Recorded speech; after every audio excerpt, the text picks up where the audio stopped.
दैत्य हार गए। बलि को वध इंद्र ने कर दिया था, बलि मारा गया। लेकिन इसके उपरांत भी बलि को उठा करके दैत्य ले गए गुरुदेव शुक्राचार्य जी के पास। शुक्राचार्य जी ने मृत संजीवनी विद्या के माध्यम से बलि को पुनः जीवित कर दिया और इसने एक सुंदर यज्ञ किया। राजा बलि ने जिस यज्ञ का नाम था विश्वजित, क्या नाम था? विश्वजित। पूरे विश्व को जीतने के लिए विश्वजित नाम का इसने यज्ञ प्रारंभ करा और इसके पुण्य बढ़ने लगे। एक सुंदर रथ, सोने का दिव्य रथ, बढ़िया धनुष बाण लेकर के स्वर्गलोक तक इसका ये रथ जाता था। अब जब कोई यज्ञ करेगा, धर्म करेगा, सत्कर्म करेगा, सद्गुणों का जीवन जिएगा तो उसके पुण्य बढ़ेंगे, तो इसके पुण्य बढ़ेंगे। इसी बीच एक दिन भगवान शिव को पता चला कि मेरे ठाकुर जी ने सुंदर स्त्री का मोहनी रूप बनाया। तो नंदी पर सवार और अम्बा पार्वती साथ में और बोले, प्रभु हमने आपके सब रूपों का दर्शन किया लेकिन मोहनी रूप का दर्शन नहीं किया। भगवान कहते हैं भोले बाबा से कि मेरे प्रत्येक भक्त को प्रत्येक रूप का दर्शन नहीं करना चाहिए। भगवान के तो बहुत रूप हैं, तो यह ततः विश्व अनंत रूपम, अनंत रूप। लेकिन हमारी साधना जैसी हो हमें वैसे ही भगवान का दर्शन करना चाहिए। जैसे कोई बाल कृष्ण को पूजता है, लड्डू गोपाल, तो लड्डू गोपाल को पूजने वाला रजाई भी उड़ाता है, सायंकाल सुलाता भी है, भक्त जगाता भी है, ताली बजा के, जागिए अब सवेरा हो गया। लेकिन अगर विराट स्वरूप की कोई भक्त पूजा कर रहा है तो रजाई थोड़ी उड़ाएगा। भक्ति में श्रद्धा, प्रेम और भावना ये बलवती होती है।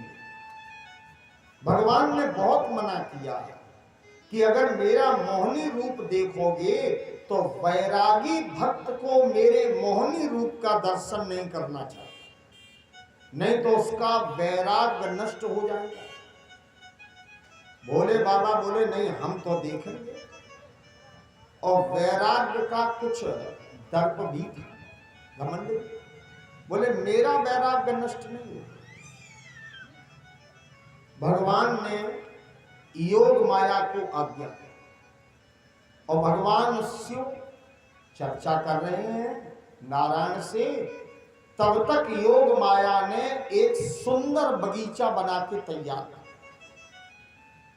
बढ़िया बढ़िया पुष्प लगे, मालती के, बेला, चमेली, गुलाब, कचनार, गेंदा, गुलमेहंदी पुष्प लगे। और एक उसमें सुंदर स्त्री, और वो स्त्री गेंद का खेल खेल रही। एक हाथ से गेंद को उछालती है, दूसरी पर लेती और दूसरी से उछालती है तो पहले। व्यास जी ने भागवत जी के श्लोक में वर्णन किया, बड़ी सुंदर कथा।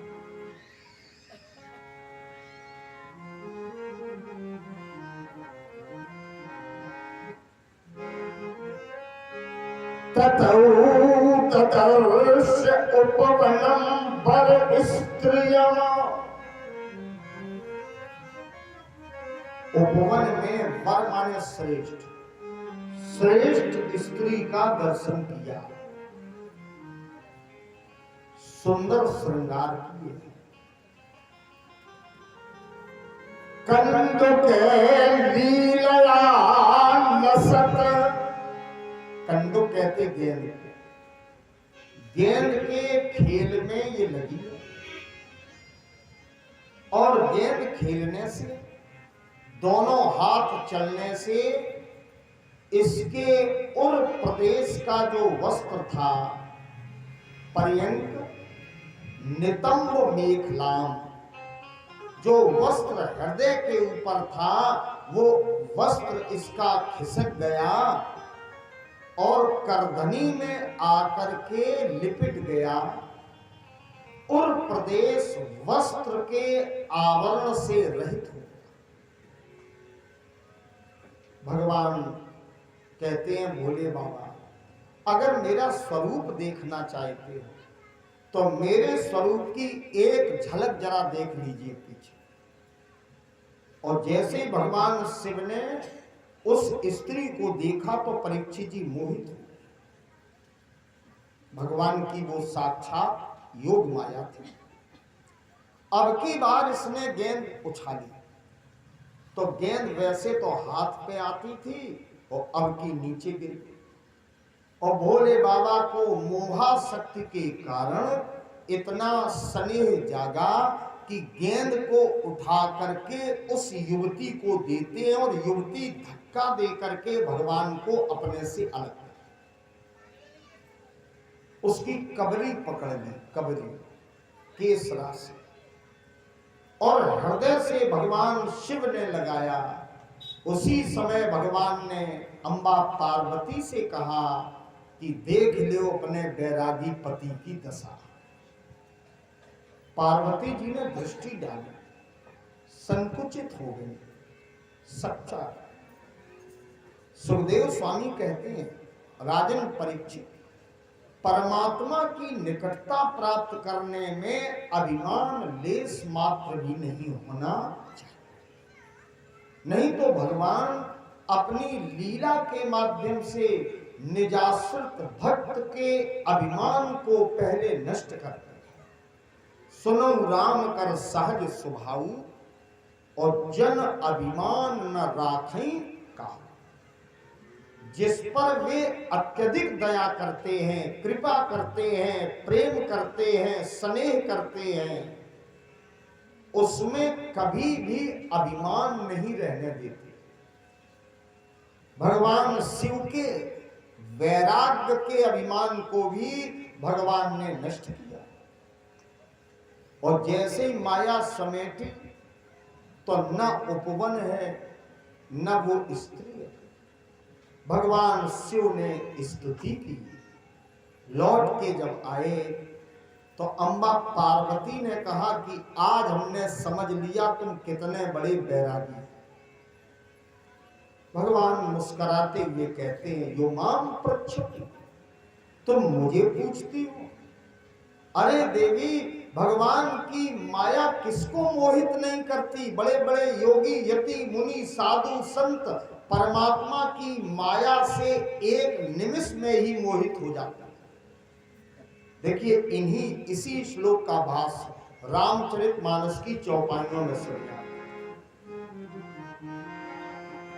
ये सब माया कृत परिवार, ये सब माया कृत परिवार, ये सब माया कृत परिवार, ये सब माया कृत परिवार, ये सब माया कृत परिवार,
ये उनकी माया है, उनकी माया के बस में देवी सब है। सुखदेव जी कहते हैं कि परमात्मा के प्रत्येक स्वरूप का स्मरण, उनका दीदार, उनका दर्शन प्रत्येक भक्त को नहीं करना चाहिए। उधर राजा बलि का जब यश बढ़ने लगा, इसने अपने पुण्य के माध्यम से समस्त लोगों पर विजय प्राप्त की। तब इधर कश्यप की पत्नी अदिति को चिंता। अदिति ने अपने पति महात्मा कश्यप से कहा कि हमें ऐसी संतान चाहिए जो दैत्यों के अभिमान को नष्ट कर सके। तब एक सुंदर व्रत बताया, पयोव्रत। पयोव्रत फाल्गुन मास के शुक्ल पक्ष की द्वादशी से दूध पी के रहा जाता है। पयोव्रत 1 वर्ष के लिए अन्न त्याग दे, केवल दूध पी के रहे, भगवान विष्णु की उपासना करे, तो उस माई को तीनों लोकों में उत्तम संतान की प्राप्ति हुई। उत्तम संतान ने अदिति ने पयोव्रत किया। प्रणाम स्वरूप वामन भगवान प्रकट हुए। प्रेम से बोलिए वामन भगवान की जय। वामन भगवान 7 वर्ष की अवस्था में पिता कश्यप ने जनेऊ कराया, यज्ञोपवीत संस्कार। और जब यज्ञोपवीत हुआ तो वामन भगवान को बड़े उपहार दिए देवता। कुबेर ने स्वयं सोने का भिक्षा पात्र दिया है। प्रेम से बोलो राधे। और अम्बा पार्वती ने, भगवती पार्वती ने वामन भगवान को भिक्षा। और यज्ञोपवीत जब होता है तो जनेऊ किया जाता है, हा? और जनेऊ में ब्रह्मचारी का स्वरूप होता है।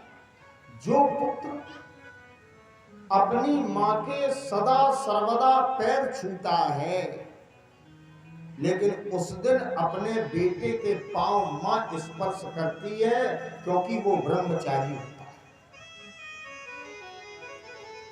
वामन भगवान ब्रह्मचारी बने। गुरुदेव बृहस्पति को पार्वती से लाके भिक्षा दी। गुरुजी बोले बस इतनी ही लाए हो। वामन भगवान बोले जहां अधिक मिले वहां भेजो। तो गुरुदेव बृहस्पति ने कहा, नर्मदा के उत्तरी किनारे पर भृगु कक्ष में राजा बलि अश्वमेध यज्ञ कर रहा। और बलि का ये 100वां यज्ञ है। और 100 यज्ञ यदि हो गए तो बलि क्या बनता? ये स्वयं इंद्र बनता।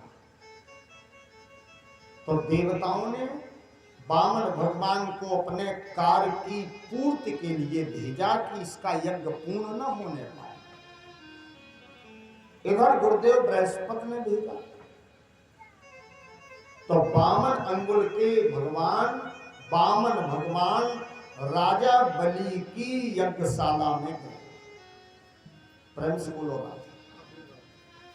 बलि ने भगवान का सुंदर स्वरूप देखा तो चरण धोए और चरणोदक लिया। राजा बलि ने सुंदर स्वरूप है, छत्रम सदंडम सजलम कमंडलम। छत्र लिए है, दंड लिए और जलयुक्त कमंडल लिए थे। धीरे धीरे गए। आज विधिवत पूजा की और बलि पूछने लगा कि आप कौन हैं और कहां रहते हैं। भगवान वामन कहते हैं हमें स्वयं पता नहीं कि हम कौन हैं, कहां रहते हैं। भगवान बोले कहीं नहीं।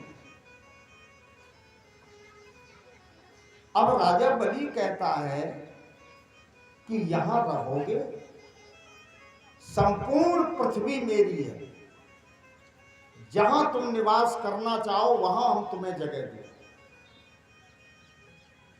वामन भगवान बोले तेरा यज्ञ तो बहुत विशाल है, बस यही भूमि दे दो, केवल 3 पग दे दो, मैं यही निवास बनाऊंगा, कुटिया बनाऊंगा और यज्ञ में रहूंगा।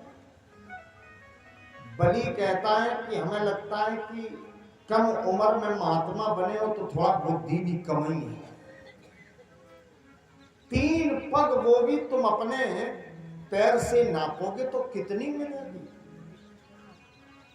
तुम 3 पग धरती मांग करके बलि का अपमान करना चाहते हो। अरे मांगना है तो एक दीप मांग लो, एक खंड मांग लो, मैं तुम्हें दे दूंगा। भगवान बोले नहीं, हम संतोषी ब्राह्मण, और ब्राह्मण को संतोषी होना भी चाहिए। प्रेम से बोलो राधे। असंतोषी है तो उसके ज्ञान का क्षरण हो जाता है। 3 पग ही पर्याप्त। बलि कहता है ना, और भगवान ने बलि की बड़ी प्रशंसा की। और बलि कोई सामान्य नहीं था। प्रहलाद जी ने इसको एक दिव्य माला दी थी। वो माला कभी भी अस्तित्व से विहीन नहीं होती थी। दिव्य माला भक्तराज प्रहलाद को परमात्मा ने दी थी, और वही माला जो थी वो अपने पुत्र वैरोचन को दी, और वैरोचन ने बलि को दी। बलि के 100 पुत्र थे और एक कन्या थी जिसका नाम था ऊषा, और 100 पुत्रों में सबसे बड़ा पुत्र था बाणासुर। पत्नी का नाम था रत्नमाला, क्षमा करें, पत्नी का नाम विंध्यावली और बेटी का नाम रत्नमाला। सारा परिवार उपस्थित था। सब भगवान को देख रहे। भगवान बोले बिना संकल्प के तो हम कुछ लेते नहीं। बलि ने ब्राह्मणों से कहा संकल्प के मंत्र में। तब शुक्राचार्य जी बोले ये देवताओं का कार्य बनाने वाला छड़िया विष्णु तुम्हारे यहां वामन अंगुल का बन के आया। बलि बोला अब क्या करें। तो गुरु जी ने एक सिद्धांत बनाया, शुक्राचार्य जी ने, कि 8 जगह झूठ बोला जा सकता है, कोई दोष नहीं बचता। कहां कहां जरा सुना। स्त्री सुनर विवाहे व्रत्यार्थे प्राण संकटे। स्त्री की मर्यादा जा रही हो तो झूठ बोल सकती है। नर में विवाही कन्या के विवाह में उसका पिता झूठ का आश्रय ले सकता है। व्रतार्थी पेट भरने के लिए, जीविका चलाने के लिए झूठ का सहारा लिया जा सकता है। शब्द पर ध्यान देना, जीविका चलाने के लिए लिया जा सकता है, पेट भरने के लिए लिया जा सकता है, जेब भरने के लिए नहीं। प्राण संकटे। परीक्षित जी, प्राणों पर संकट आ जाए तो झूठ का सहारा ले सकते। छूट है गौ की रक्षा के लिए, ब्राह्मण के सम्मान के लिए, और लड़ाई झगड़ा रोकने के लिए। प्रेम से बोलो राधे राधे। आपके झूठ बोलने से अगर कलह रुक रहा है तो झूठ बोल जाइए।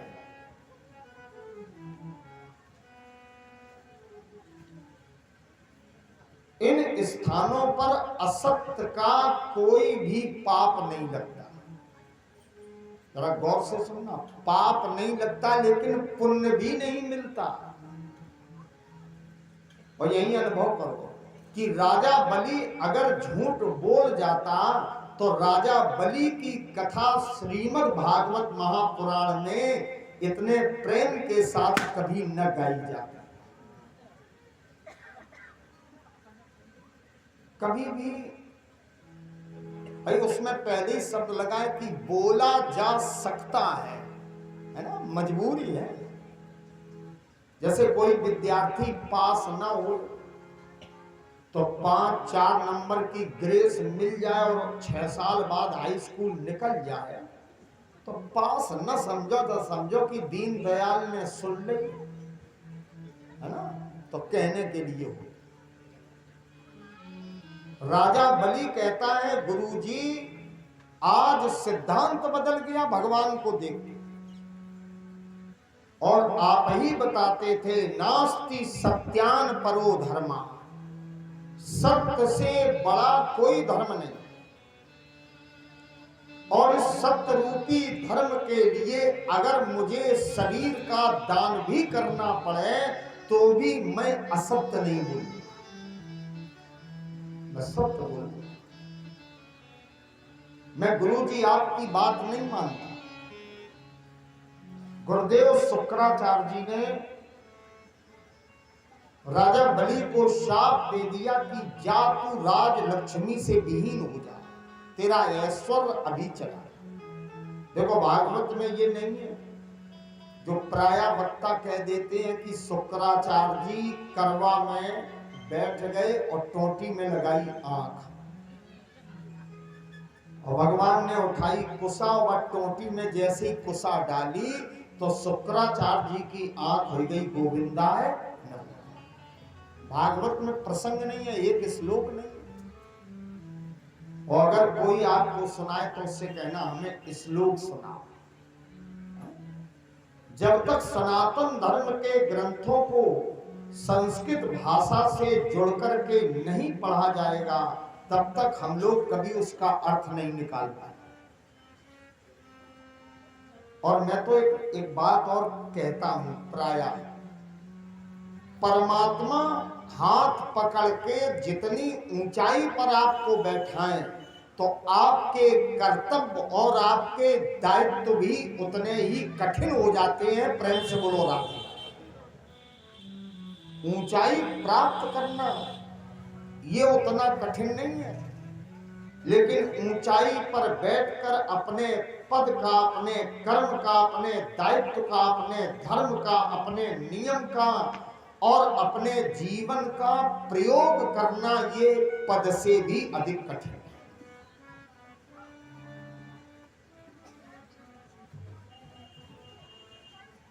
ये इससे भी कठिन। प्रेम से बोलो। शुक्राचार्य जी की बात बलि ने नहीं मानी, संकल्प हुआ। बलि ने कहा कि अब नाप लो। तब भगवान ने अपना स्वरूप बढ़ाना प्रारंभ किया। जो 52 अंगुल के भगवान थे वो विराट बन गए, विराट भगवान। प्रेम से बोलो राधे। कौन बन गए? मन विराट, महतो महीयान। अब भगवान की कोई नाप नहीं थी और राजा बलि भगवान को देख करके प्रसन्न है, क्योंकि इसके मन में भावना है कि 3 लोक के ठाकुर मेरे द्वारे याचक बन करके। अब भगवान ने कदम बढ़ाया तो व्यास जी वर्णन करते हैं,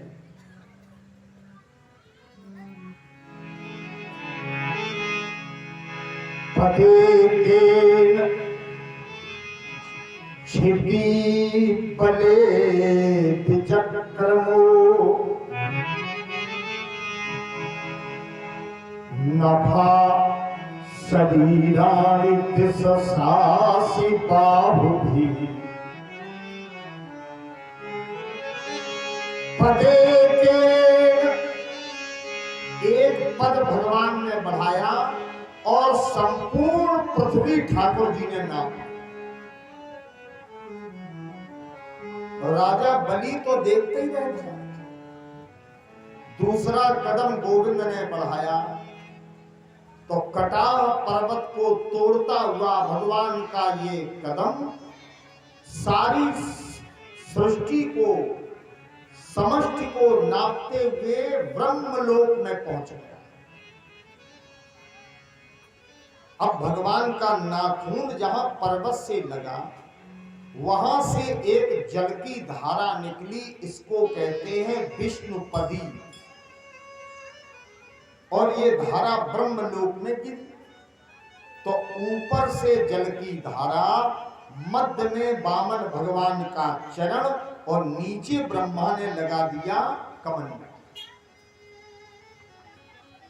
कभी कभी आप सुनते होंगे कि ब्रह्मा ने भगवान का चरण धुल के वो कमंडल में रख लिया।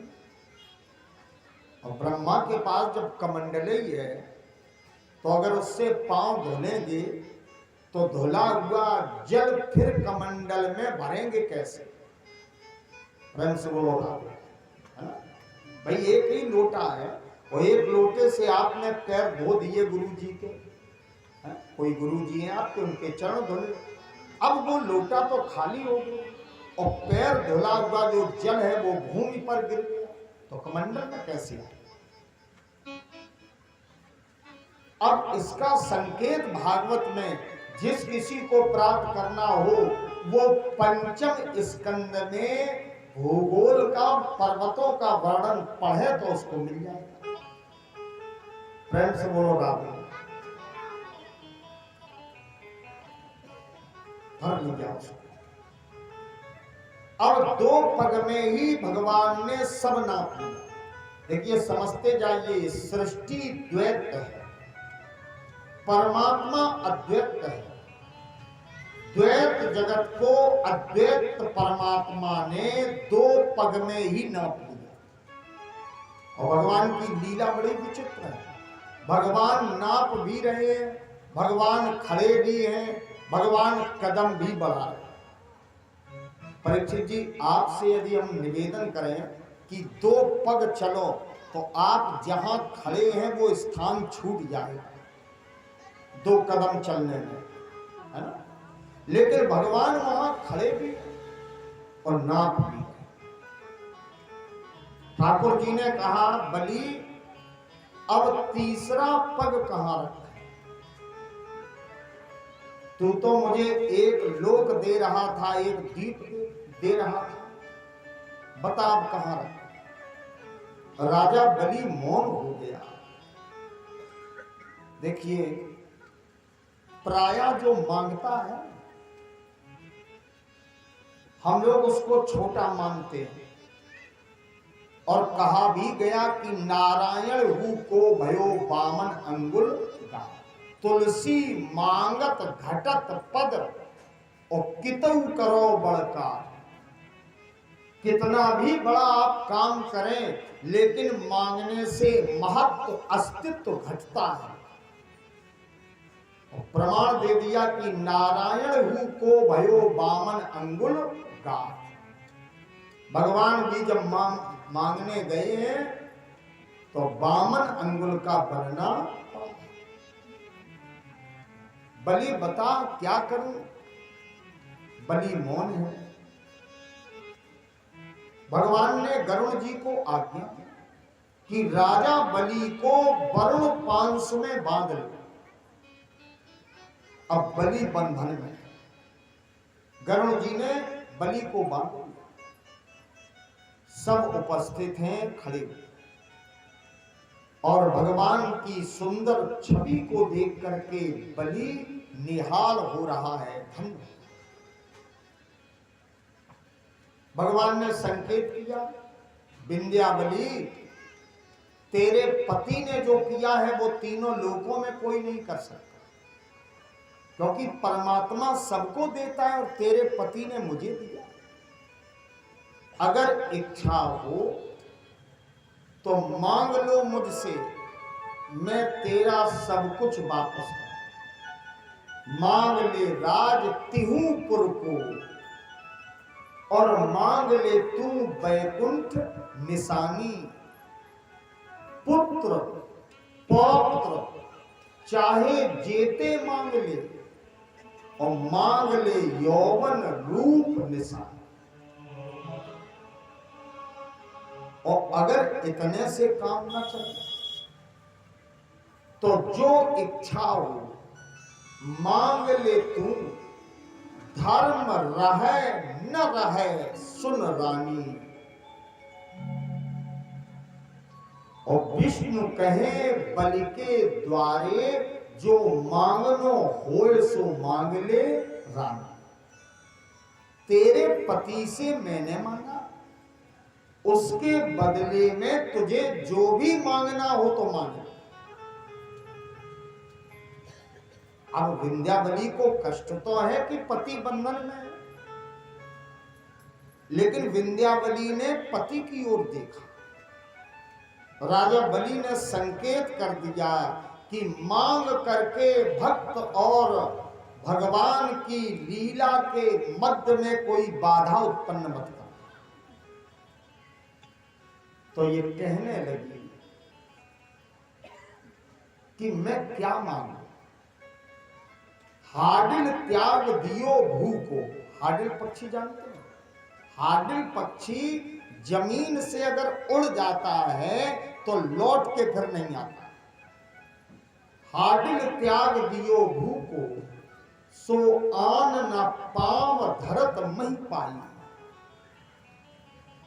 और चकवी ने रैन विसार दई, तो हेरत कंत को शत्रु की नाई।